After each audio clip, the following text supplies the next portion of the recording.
How to fix Twitch error 1000 when playing a video. Now, first thing is if you're currently on the twitch.tv's official site and you're encountering an error message while playing a video, here's how you will do or execute troubleshooting step.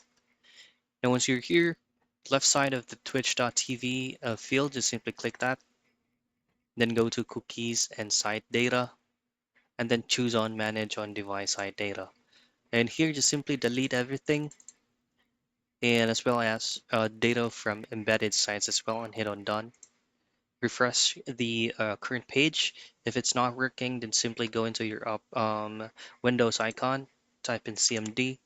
Make sure to run this as an administrator, open it up. Now what you want to type in here is just simply ipconfig space / flush DNS. Hit on enter, and then second one is going to be netsh space winsock space reset. Hit on enter, exit the command prompt, restart your PC, and that should be working by now. Those are troubleshooting steps for you to be able to fix Twitch error 1000 while playing a video.